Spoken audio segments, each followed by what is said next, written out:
fascista do cara. Fachin, vamos falar de Brasil, né? Que é o que importa aqui, Brasilis.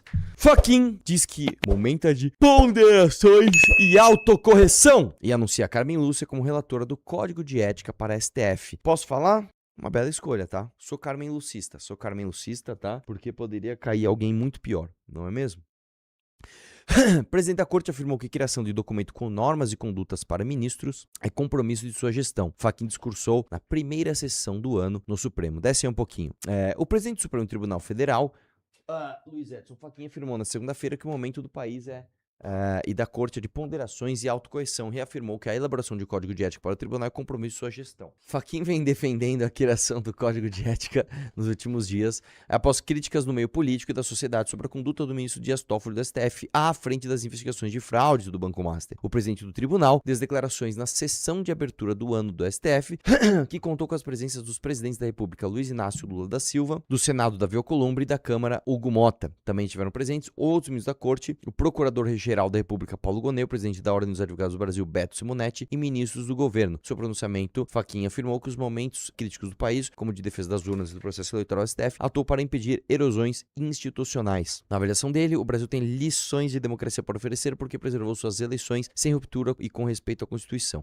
E aí eu vou te dizer uma coisa, cara. Interprete esse momento. Quando você teve o Bolsonaro batendo de frente com o STF, o que você teve? Você teve a ascensão e o crescimento de uma figura chamada Alexandre de Moraes. No meio deste crescimento, e o Alexandre de Moraes, você pode ter certeza, nessas ombradas dele aí, ele incomodou ministros, tá? Ele chegou a incomodar inclusive o próprio Gilmar Mendes, porque de fato ele trouxe muito holofote para a corte e muita rejeição pública. Mesmo no auge das atropeladas de Alexandre de Moraes, qual foi a postura de todos os ministros do Supremo? Todos. De apoio ao Alexandre de Moraes. Por quê? Porque eles sabiam que o antagonista era um atrapalhado. Eles sabiam que o algoz de Alexandre de Moraes, que é o Jair Bolsonaro, era um idiota, com o rabo preso, muito burro, e o apoio dessas pessoas era uma coisa risível. Os caras pedindo intervenção alienígena, falando que iam cagar na mesa do ministro Supremo, falando que iam tomar a Câmara Federal, sendo que os caras só chegaram lá e invadiram a mesa. Isso é risível demais para os caras se abalarem. Então sim, deu uma manchada na imagem deles, com certeza deu. Mas o corporativismo e a força da democracia através de Alexandre de Moraes foram mais fortes. Tanto que, mesmo no auge, tá, das conquistas bolsonaristas contra os ministros do Supremo, por exemplo, a Lei Magnitsky na cabeça de Alexandre de Moraes, qual foi a postura de Gilmar Mendes, que estava com o dedo de Paulo Figueiredo apontado na sua fuça? Qual foi a postura dele? Em nenhum momento ele cedeu. A todo momento ele falou apoio irrestrito ao Alexandre de Moraes. Não cedeu em um momento.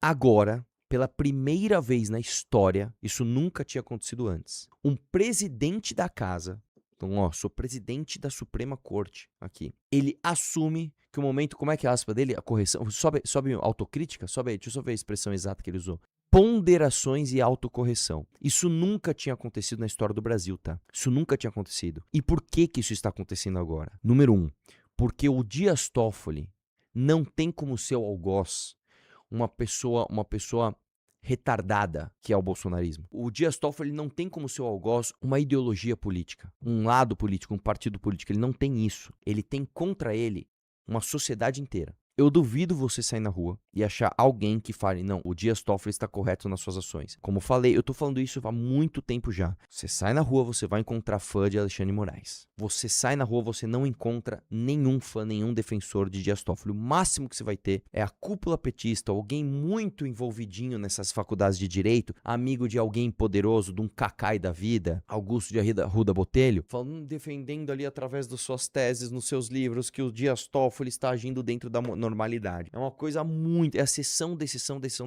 E por que isso é extremamente importante? Nós temos, pela segunda vez na história, agora não é a primeira, é a segunda, a chance de realmente diminuir o poder do STF. Desde a redemocratização, desde 88 até hoje, a gente só teve essa chance uma vez, que foi em 2019, quando o Bolsonaro tinha acabado de ganhar a presidência da República, quase em primeiro turno, sem fundo eleitoral, sem tempo de TV, com um discurso antissistema. Você teve teve ali uma efervescência da Lava Toga, a gente teve a chance e a gente decidiu enterrar porque a gente ficou idolatrando o lixo do Flávio Bolsonaro que vai te pedir voto esse ano. Dessa vez é diferente. Nós temos uma segunda chance. O destino está nos dando uma segunda chance. Você está vendo um ministro do Supremo completamente nas mãos de um banqueiro vagabundo que deu golpe, inclusive, na elite financeira brasileira. Cara, olha essa chance. Pela primeira vez você tem ninguém querendo defender esses caras. Ninguém. Inclusive, vários outros poderosos de outros bancos querem ferrar o Daniel Vorcaro, porque você tem que lembrar que o FGC, ele é, entre aspas, né,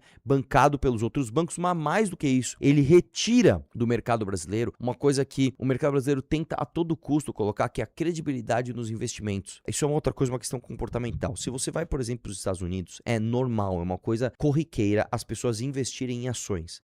O cara vai poupar, ele não poupa na poupança. Ou ele faz investimento em alguma coisa aqui do convívio dele, putz, vou abrir uma empresa, vou investir na empresa do meu amigo ou assim, ou o cara vai pro mercado de ações. Eu não vou lembrar o número agora, mas é coisa de, sei lá, 70% dos americanos investem na bolsa de valores. Aqui no Brasil, a última vez que eu olhei esse dado, que faz tempo, tá? Isso acho que foi 2017, 2018, por volta de 3% dos brasileiros investiam na bolsa. Isso não aconteceu, mas vamos supor que dobrou. Não dobrou, mas vamos supor que dobrou. Você vai ter 6%, quer dizer, você tem mais de 90% do Brasil que não investe em bolsa de valores aqui, não investe em ações direta. Então, existe um potencial gigantesco para crescimento do mercado. Qual que é o problema aqui? O brasileiro, como é um país de curto prazista, né? É um país imediatista, sem imaginação, a gente teve dois grandes problemas. O primeiro grande problema foi, você teve um Bolsonaro que, através de um enganador chamado Paulo Guedes, falou para os agentes de mercado, e aí você pode pôr todos esses na conta aí, esse Traders Club aí, o próprio Primo Rico, tá? Você pode pôr todos esses caras. O Traders Club, para quem não lembra, isso aqui tem sempre que ser lembrado. Eles fizeram uma estátua do Paulo Guedes e colocaram na sua sede. Fizeram uma estátua do Paulo Guedes.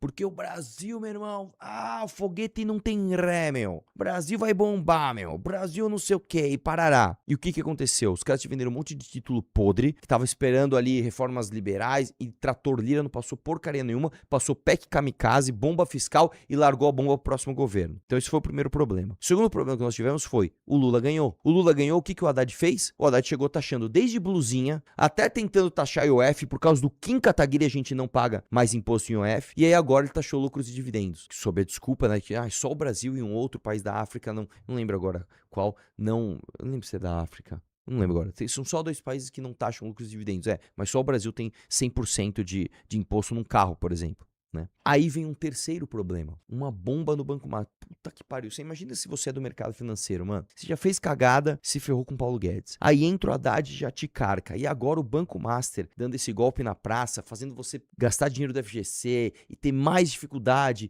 em falar para as pessoas, não, acredita, confia, mercado de ações é uma coisa boa. Então nós temos o calor social agora apontando para uma direção que nós podemos aproveitar, que é de punir um ministro supremo de forma inédita e diminuir os poderes da corte. Isso nunca tinha acontecido desta forma. Aconteceu uma vez na Lava Toga e a chance, sinceramente, na Lava Toga era maior, tá? Na Lava Toga era maior. O que o Bolsonaro mandasse fazer, as pessoas iam fazer. Tanto que ele mandou as pessoas miarem essa história e miou.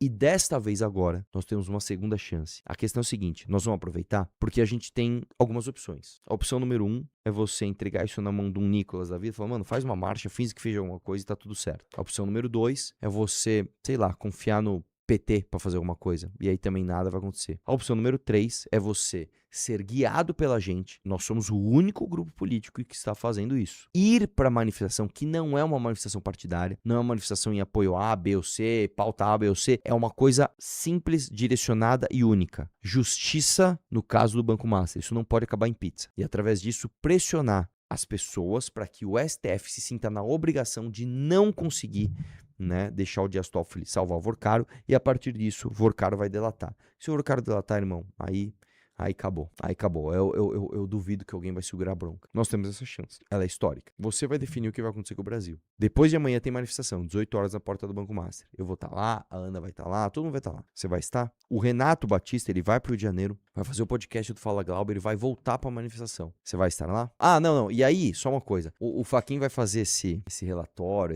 esse conselho de ética aqui.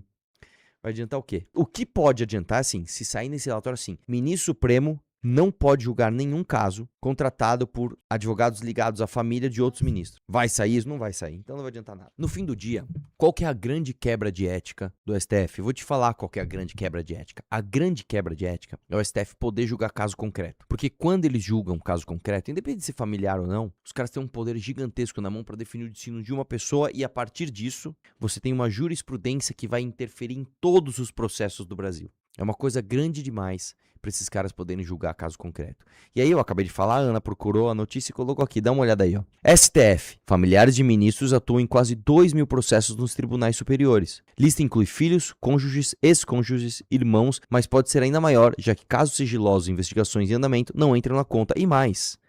E casos de amigos? Então eu vou te falar uma coisa, o Cacai, por exemplo. O Cacai não é, eu sempre cito o Cacai. O Cacai é um caso exemplar do que é a falta de ética da Suprema Corte. O Cacai entrou no Supremo Tribunal de bermuda, irmão. Você não pode entrar no STF de bermuda. Você tem que estar com a roupa correta. O cara entrou de bermuda porque é como quem diz o seguinte: fodam-se vocês. Eu mando aqui, velho. Conheço todo mundo aqui. O Cacai não é parente de ninguém ali, até onde eu sei, né? O lance é que é o seguinte, o cara tem trânsito, velho. O cara faz negócio com essa galera. Sabe o que deveria ser feito? E isso só pode ser feito através de projeto de lei, aliás, de PEC. A gente retirar do STF o poder de julgar caso concreto. A única solução para os desmandos da Suprema Corte é essa. E a partir disso, a partir da retirada da possibilidade de julgamento de caso concreto, você vai julgar somente caso abstrato, você vai julgar a lei. A partir disso, você faz as outras duas coisas. Mandato para ministro supremo, o cara fica 8, 10, 12 anos, sem a possibilidade de entrar em outro cargo público depois. E coisa número 2, retirada do holofote desses caras. A corte não vai ter mais o voto filmado. Agora vai ser o seguinte, cara. Um porta-voz da corte vai falar o resultado.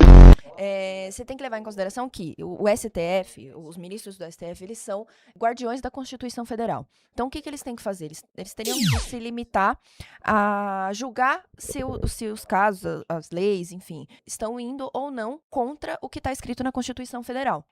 Aí você encontra um problema grande, que se você for ver nesse caso recente aí da equiparação da transfobia ao crime de racismo. O que acontece? Para quem é advogado aqui no chat, sabe e vai conseguir até... caramba, tô aumentando, gente, vamos ver. Vai conseguir até me corrigir se eu estiver falando abobrinha, mas assim, no direito penal em si, não existe equiparação. Por quê? Um dos princípios da legislação penal não há lei sem crime anterior esqueci o termo agora, olha só. Vocês me distraíram com esse monte de coração aqui. Mas enfim, não há lei sem crime anterior que o justifique. E aí você vê um STF que, além de extrapolar o seu papel de ser o avaliador, né, da norma constitucional, ele ainda está legislando no lugar do legislativo, e não só legislando, ele está tomando o lugar do legislativo de criar as leis. Então ele está criando uma equiparação que é uma anomalia jurídica que não existe no direito penal, e ele tá criando um crime novo, basicamente, porque ele quis. Então, digo órgão STF, tá? Não tô dizendo nenhuma pessoa específica. Então, assim, a gente já vê diversos tipos de anomalia justamente por essa extrapolação do poder do STF de sair ali do seu papel de guardião da Constituição Federal. Dias Toffoli? Sim, você viu esse vídeo do Pedro? Vamos ver. Sensacional, tá? Põe na tela. Bomba! Imagens exclusivas mostram o encontro de Juiz Toffoli com Ronaldo Fenômeno no Resort Cassino. Nossa equipe foi até Ribeirão Claro, no Paraná, para levantar mais informações sobre o Resort Cassino na região. Segundo fontes locais nos informaram, o projeto contaria com participação de um investidor famoso. O Metrópole já havia apurado que Ronaldo Fenômeno teria inaugurado a noite de jogatina no resort ligado a Toffoli. No entanto, a nossa investigação avançou ainda mais. Apuramos que esse cassino seria apenas um teste para um empreendimento muito maior que seria construído numa área ao lado, área que foi comprada acima do valor de mercado pelo advogado da JBS. Então, trazemos aqui imagens inéditas do encontro entre o ministro Dias Toffoli e o ex-atacante da seleção brasileira. Olha lá, presta atenção que vai passar o ministro. Olha o sorrisinho de quem vai jogar pôquer com a dama de paus do Ronaldo essa noite. E agora na rampa, olha a rampa, lá vem o homem, olha o joelho. Fenômeno dos negócios, Ronaldo, subindo a rampa para encontrar ministro Dias Toffoli. Ê, Brasilzão! Aí, ó, Tá aí a prova. Esse é o Brasil, né, pessoal? E tem mais coisa dessa história. Nossa equipe está apurando outros documentos. Então siga o perfil para acompanhar aqui que vamos soltar mais bomba. Sigam o Pedro Deirô. Pra quem não sabe, o Pedro Deirô foi o meu padrinho no MBL. Eu só estou aqui hoje por causa da ligação deste cara. Entendeu? Então sigam o cara e é isso aí. Se você gostou do vídeo, se inscreva. Se você gostou do vídeo, se inscreva.